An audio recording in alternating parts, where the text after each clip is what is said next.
Lara. Oh goodness, sorry, my Zoom is shouting things at me. Sorry. I'm Lara. I'm one of the students from Newcastle University who took part in the Texture Translations Challenge Lab back in June 2023. So I'll just talk a little bit about the lab in question and what my takeaways, my experience of it was. So the lab functioned as a collaborative project between students and staff from the School of Modern Languages, the School of English Language, Literature and Linguistics, as well as Maria Belén Riviero from the University of Buenos Aires. We worked collaboratively to produce a Spanish to English translation of Cesar Aira's prologue to his translation of Shakespeare's Cymbeline. Us from the School of Modern Languages, bringing our expertise in Spanish and translation, and the students from the School of English Language, English Literature and Linguistics, bringing their expertise in the early modern era literature and their expertise in Shakespeare in general. And the Challenge Lab took part over the course of 2 days. So there were a number of positives that I took away from the experience, the first of them being the collaborative approach itself.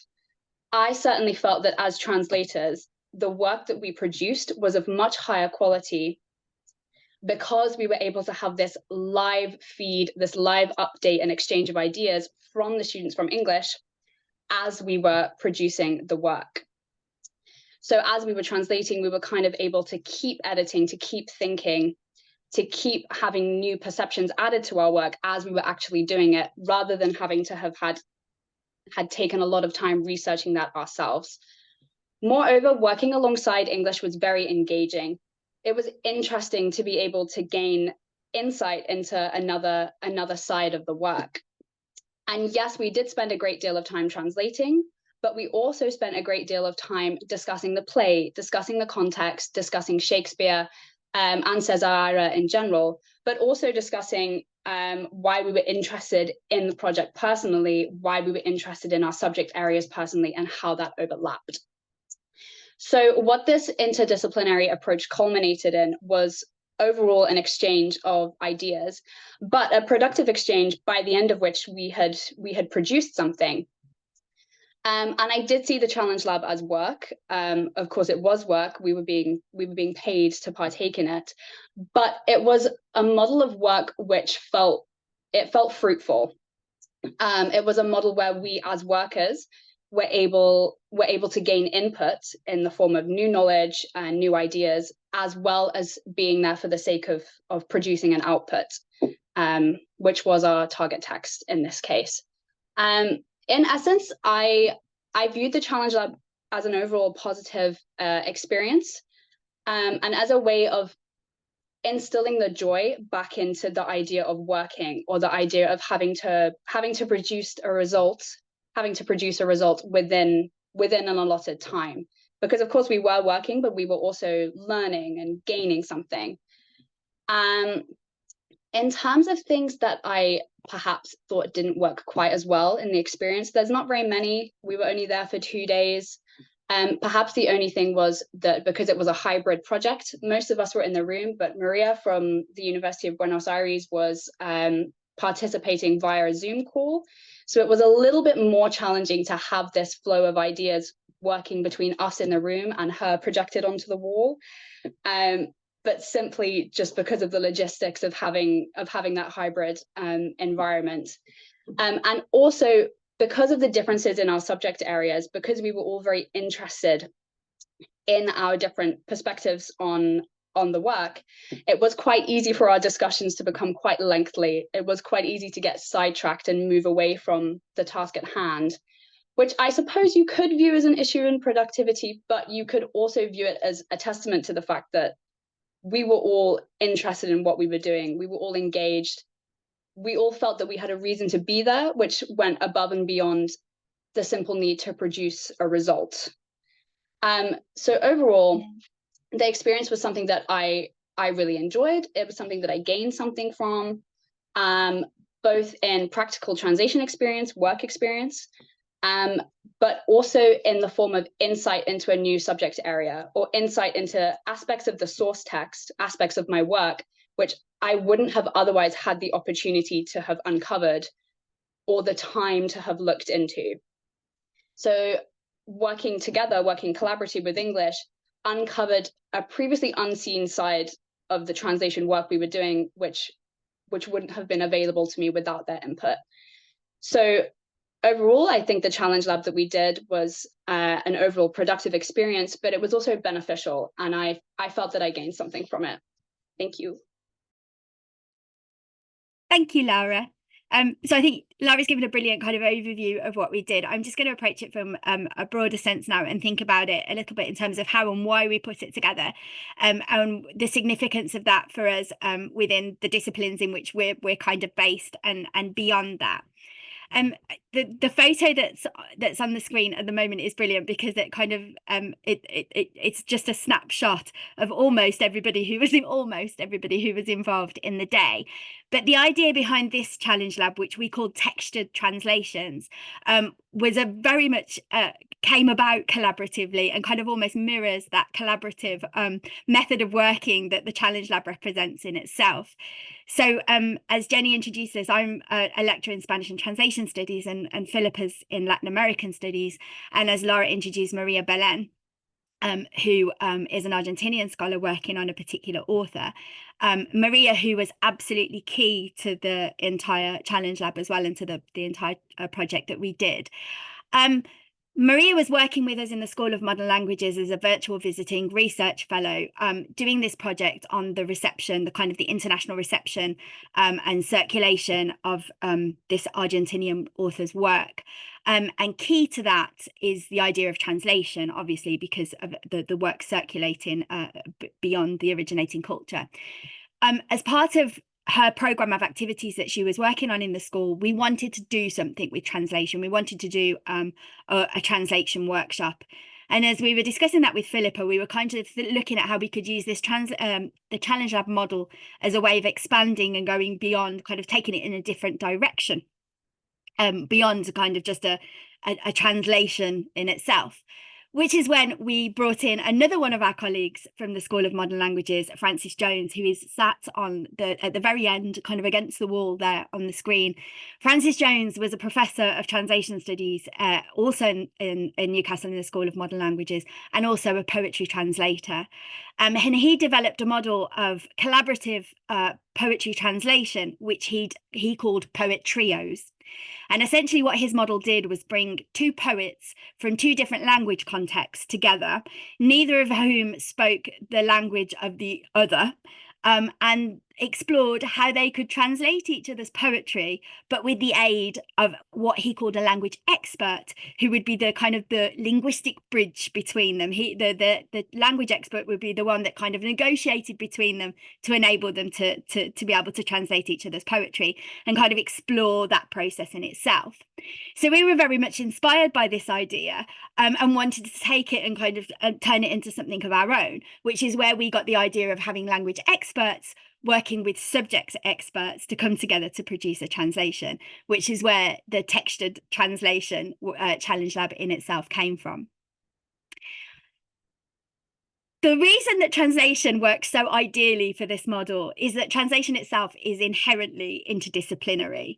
Translation as a process, translation as a discipline, and translation as a profession is always bringing in ideas, methods, theories, approaches from a range of different fields and areas and subject matters.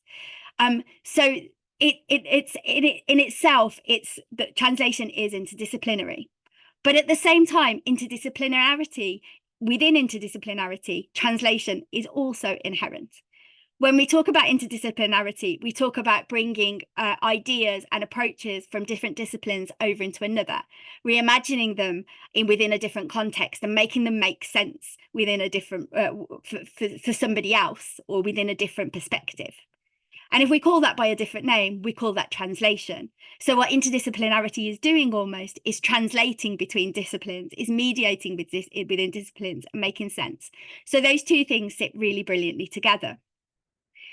But one of the other significant aspects of this translation, collaborative translation model is where it sits within the current climate that we're working in today within higher education and beyond, and the kind of changes and advances in technology and the kind of ever pervasive role of AI in everything that we're doing at the moment.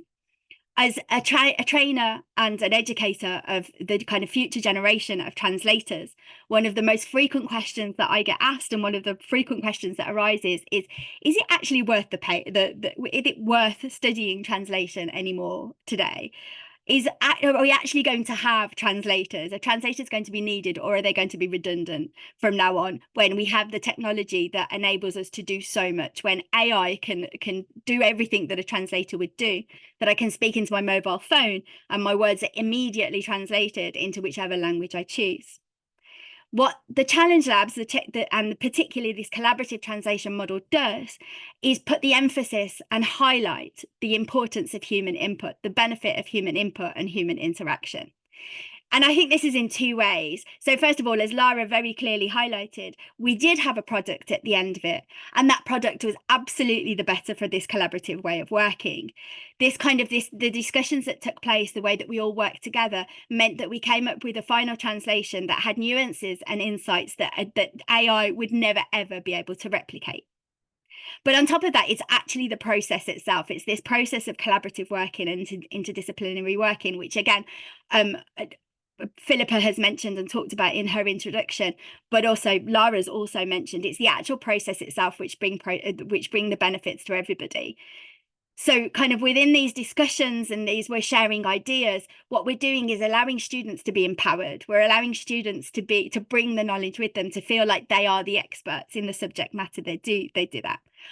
We're allowing them to learn from each other and to share those ideas and those discussions, but also we're also allowing them to bring in their own experience. Again, as Lara talked really clearly about, the fact that they can bring their own experiences to bear and see how their lives and their experiences relate to the issues that we're talking about.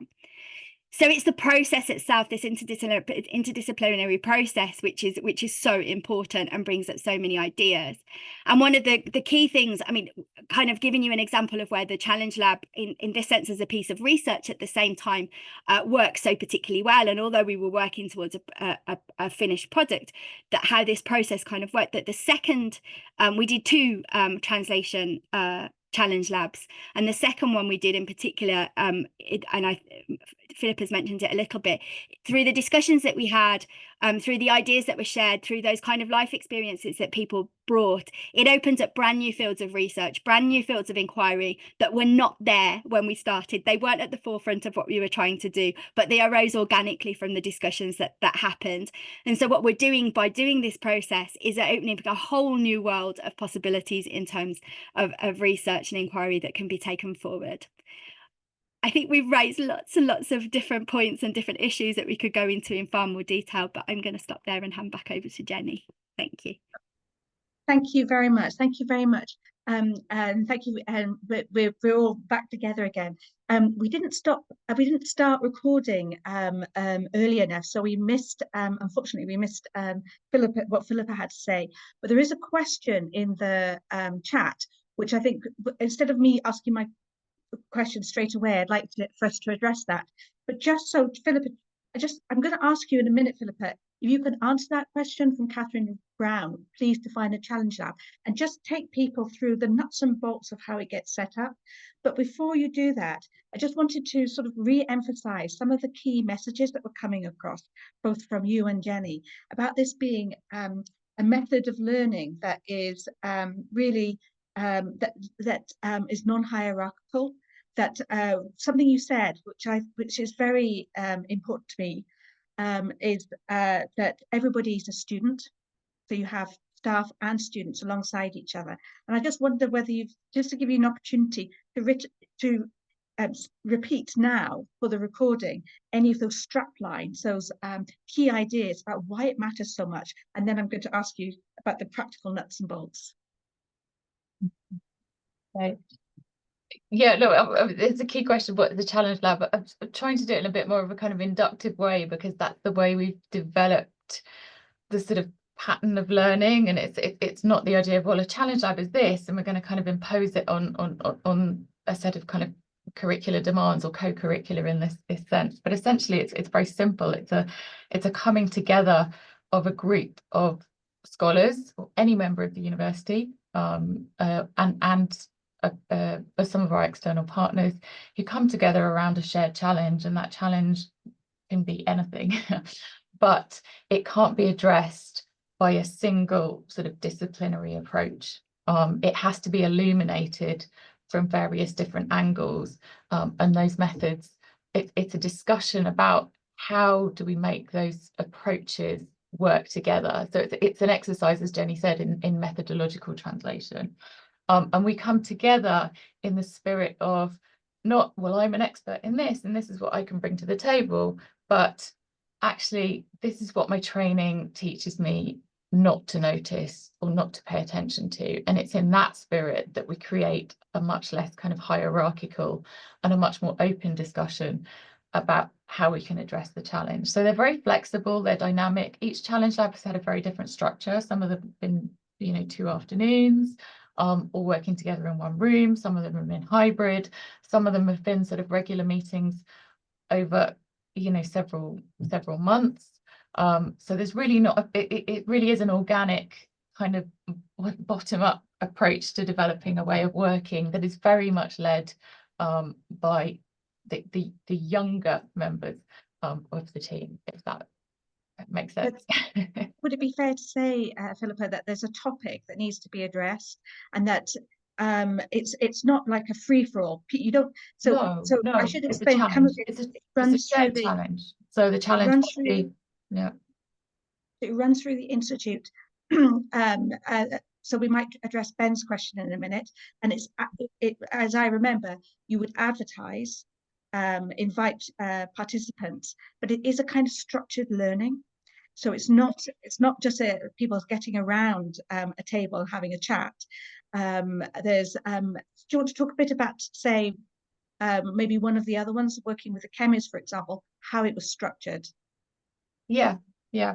So with when we came together, and again sort of advertising for students who wanted to get involved, to come together to think about how we might sort of reimagine Primo Levi's carbon chapter, which was written in 1975, in the light of the contemporary sort of climate emergency. We had students from lots of different disciplines coming together, including chemists, who were vital to sort of understanding the text. So the first thing we did was we read the text together. So it was a collective reading exercise. And then, based on the different sort of disciplinary expertise around the table, we started to kind of build a program of research, and build a set of readings, which also included, a film. It also included looking at some poetry. And then that gave us a kind of space to explore and think about what the carbon chapter might mean in sort of our contemporary, the contemporary scenario. And then we had Linda France, who's a poet, with us and accompanying us along the way. And she, sort of listening to those discussions, came up with the idea that if we were going to sort of reimagine it through through a process of creative writing, that we should use the Japanese, or could use the Japanese Renga creative writing process, where it's like a beaded sort of free-form haikus, where everybody was writing their own poems, but then you bead together a kind of collective creation. And so it was that idea of kind of empowering the individual voices and individual expression, but also those individual voices being kind of responsible to a collaborative poem, which came out at the end. I have no idea whether the poem would be considered a good poem or not, but it was about the process. It was about the process of working together, and finding a collective voice through that process. So, but it really was it's structured learning, but it's a structure that defines itself along the way, according to the group and who's in the group, and what their ideas are, what their interests are, and how they sort of sculpted along the way, if that helps. With the one with Jenny and Lara, I had a tiny bit part in this challenge lab. So I worked with the English literature students, And for me, that was an absolutely transformative experience. It's a totally different teaching experience. So I had a kind of normal role at the beginning. So the text that was being translated was Cymbeline, and it was a translation of Cymbalino. But it was felt that English literature students would bring some knowledge of Cymbeline, but they hadn't been taught Cymbeline. So I spent a couple of hours with them, sat with them, and we did a normal seminar, just me and the English literature students. And then they went in with the modern language students, and they worked with them on the text to give them a better understanding of the text. The thing that was so fantastic for me and made it a unique learning experience is that I sort of disappeared in the background, and seeing the students work together and teach each other, that for me was a really unique experience. Then there's another question in the chat, which there's actually a couple of questions in the chat. This is from Ben Davies. It's the key question about where does it sit in the curriculum?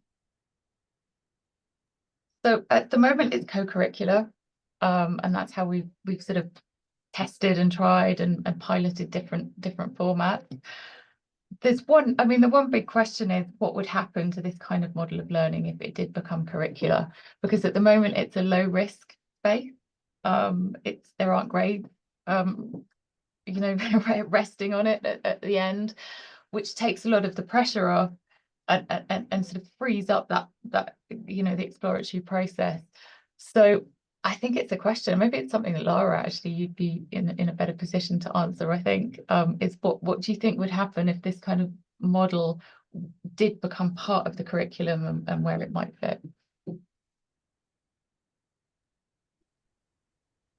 I mean, when the challenge lab that I took part in was, we did it in the summer holiday, so just after the academic year had finished. So for us, it felt like an extracurricular thing. And I think that if it were to be inserted into the secondary curriculum, or maybe even at A-level, that would seem to me to be the best place to put it. Because if we think about GCSEs, I did my GCSEs 6 years ago, and from what I remember, most of my subjects, most of my learning felt very formulaic, felt very separate. You know, drama didn't touch English, even though there's a huge crossover between those two subjects. History didn't touch English, even though, again, there's a huge crossover. So I think if we were to insert it into the curriculum there would be a benefit, but I think it would only really be possible from my perspective as a stressed out student to do it as an extra, because I don't think that students need much more emphasis on grades. And I also think, from what I brought up earlier, my experience of the Challenge Lab was that it was enjoyable. It put fun back into learning and working. And I think that if you attach grades to that, it then completely removes the fun. Whereas if you use it as an extracurricular, if you use it as something that purely exists just to show that learning is fun, then it works well. And I also think it's of massive benefit for students to have this kind of cross-disciplinary approach to learning, because that is something that obviously you will have to do when you get to university level, when you get to a work level. A lot of my modules cross over. And when I was doing my GCSEs, as I said, everything was very separate. I didn't enjoy my learning at this point. But then when I got to my A-levels and my subjects did cross over, that was when I really started to get a feel for what it was that I enjoyed about my learning, what it was about my subjects that I enjoyed. But yeah, I think that it would work well as an extracurricular. I think that students will benefit from the cross-disciplinary approach, but I think we have to be careful treading around the idea of grades and assessment, in terms of how that conflicts with how enjoyable the Challenge Lab is meant to be. Jenny, you had your... Yeah, I was just thinking that actually what we're doing in these Challenge Labs is kind of putting the emphasis on interdisciplinarity in the way that we're selling it and the kind of the narrative that we create around it. But actually a lot of the work we do and a lot of the things that we, I know what I was saying about translation being inherently interdisciplinary. Lara, I teach Lara translation. So actually a lot of the work we do is interdisciplinary. We might not just call it that. So I think a lot of, and I kind of the experience of GCSEs that I'm going through with my daughter at the moment, and kind of working through those connections that there are across different subjects, it is about drawing the threads out more clearly and articulating them more clearly, I think, when I think so much of what we do is interdisciplinary anyway, in so many of the cultural modules that we teach at university level as well. And I'm kind of, I think I'm going backwards and forwards between translation and other things and beyond as well. But I teach a module called Reading in Translation, where if we wanted to take modern languages as a discipline as a whole, or did we want to, it's where you put the disciplinary boundaries as well, isn't it, which is also complicated. But if we took modern languages, is that a discipline, or are we talking about the different disciplines within modern languages, so counting, you know, Spanish as, or Hispanic studies as a discipline, and French and German and so on.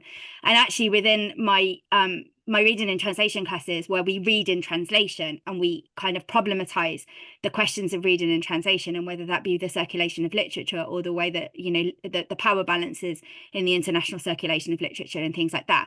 But I have students from across all different languages, and they all work in a way where they're all coming from different language disciplines and they're bringing that knowledge. And I've never framed it, I guess, within that way of them being the subject experts, but they are. Even not always, because we also work in languages that go beyond the ones that they're learning as well. But in some cases, we have students who from Japanese, and we're talking about Japanese literature, and they're bringing a completely different insight, and they might not even be aware of the fact they're doing it. So I wonder, to some extent, it's about actually explicitly referring to the interdisciplinarity of what we're doing, rather than allowing it to sit kind of implicitly in what we do. Thank you. I mean, that question then about where does it sit in the curriculum, it was always a kind of perplexing one for me. I always thought, if I'm being absolutely frank, that this could be this kind of collaborative work, working across disciplines, could be in practice it really does work, and it does produce a product that is, but it's co-created, so it doesn't fit in our thinking about what a degree is and what you're actually assessing. But I always thought it could be an alternative to the dissertation, but it's quite hard to change. Ben, you've got something to say, please. Yeah, thanks. I'm interested in this because there's a big discussion at my home institution about the idea that all first years would take a 1-year long module on skills. And one of the ideas is that it's based around challenges. So all students, it sounds similar to what people have spoken about today, but it would be part of the curriculum. There's obviously there's logistical problems or issues to be dealt with there, but to me, basing it around challenges was the way to make it attractive, rather than just being a sort of generic skills type module. So yeah, I think this has been really interesting for that, and I don't know what will happen here, but that's where we're at the moment. So I think, yeah, there are plans to have this sort of thing as part of the curriculum at the moment. Thank you. It'd be great to explore that and develop a model that actually we know can work. Claire. Yeah, thanks very much. This is a great set of presentations around collaboration, and I'm really enjoying it, and I'm particularly pleased to have Lara with us. I think this is really important. I get the challenge bit, and I'm really thinking hard about the labs bit and the methodologies, and I'm wondering whether part of what another step or another place one can look is actually, in terms of both assessment and curriculum development, is actually visual cultures, where students are all the time brought together across disciplines to co-create, to co-respond and to co-teach, and academic staff are quite used to evaluating it. And it's quite interesting to me, and I hadn't actually thought about this until today, listening to you. It was quite interesting to me that we do have models within arts and humanities, but they're not within our kind of close neighbour disciplines. And it would be fantastic for us to think about that. So it's both a comment and a thank you there. And of course, one of the things that visual culture does do is translate, both in terms of language, but also in terms of images. So I hope that's helpful. Yeah, that's really helpful. Thank you very much. Absolutely. I think there are definitely sort of pockets of the university where it's very sort of normal to come together and work collaboratively, knowing that everyone's sort of bringing, you know, a different skill to the table. Unfortunately, in some areas, there's still this emphasis on the individual achievement, individual assessment. And until we can kind of break that sort of assumption a little bit, I think it's going to be difficult to build these kind of collaborative modes into the curriculum. Although, you know, personally, I would love to see, as Jenny said, sort of like an alternative to the dissertation. And certainly when we think about sort of employability and we think about skills, it's a much more kind of real world scenario, and a way we're going to have to work, as opposed to this idea of having to do it all on our own. So there's, I think I said, the idea of kind of like the heroic narrative that one can come and save the world and have all the answers. We sort of just really need to kind of dismantle that, and realize that actually, if we don't work together, we're not going to have a sustainable future, and that there's something there, and then anchoring those skills, but knowing that no one can do everything, and you shouldn't have to. And I think it's important for sort of thinking about equality, diversity, inclusion, and allyship as well. It's about a collective sort of working together. Patrick, I'm going to come to you in a minute because there's another question in the chat. There seems to me just to be doing this thinking seems to me really important. So I think it's the UN are really worried that the Sustainable Development Goals are not going to be reached, because we've fallen into the habitual way of thinking that STEM is going to address them all, and actually we know that the answer does indeed lie with scientific innovation, but not solely. And somehow there's always calls for more flexibility in universities, more interdisciplinarity, but it seems so hard to move into that space in a way that is really inclusive of disciplines, as well as actually perhaps doing the kind of what you were talking about at the beginning, Philip, at the sort of social innovation of new pedagogies that new pedagogies can enable. But there was a really interesting question from Patrick around the GCSE. Patrick, do you want to ask your own questions rather than? Yeah, so it's really obviously I appreciate, thank you by the way, I appreciate the focus on collaborative work, which, you know, should be in an English classroom, but also the focus on translation. And I'm just mindful of the recent English Association report about GCSE reform and the sort of Gove GCSE reforms going back to 2014, where even things like Of Mice and Men and To Kill a Mockingbird were taken off the curriculum, which, you know, there's not even French literature or Russian literature, it's just American English. So it seems very out of kilter with the theme of today. And I was just wondering, and I know there's a bit more focus on university level English here, English studies, but I was wondering if anyone had any views on that, because the EA report, I think, was this year. So it's quite a topical issue. Thank you. I really welcome that question. And of course, Lara, I thought it was wonderful that Lara spoke about where this might sit within within the GCSE classroom. But we're also lucky to have Elizabeth Draper on the call, who's her background is in further education. I wonder, Elizabeth, whether you want to sort of think whether you have a response to this really interesting question about sort of collaboration and whether that has a part to play in the kind of push for GCSE reform. I think in terms of, thinking forwards about the English curriculum in secondary schools and in further education, very much it's about, broadening the choice of texts, and also the interdisciplinarity is the future, and collaborative thinking. And I think there is increasing kind of talking and thinking around this. And I think it is reflected in the document that was produced after the GCSE English reform meeting at Globe, the summit at the Globe Theatre that the English Association created. And I think text and translation is a really, really fundamental issue that a lot of English teachers are very much behind, because, we need richer options and choices. And just that whole issue of English literature students and English students generally interacting with modern and foreign languages. I mean, how exciting is that? And surely that's the future. And I think if you read the EA Summit report, and also, even about Oracy, the other report, that whole talk about modern and foreign languages translation is coming through, I think.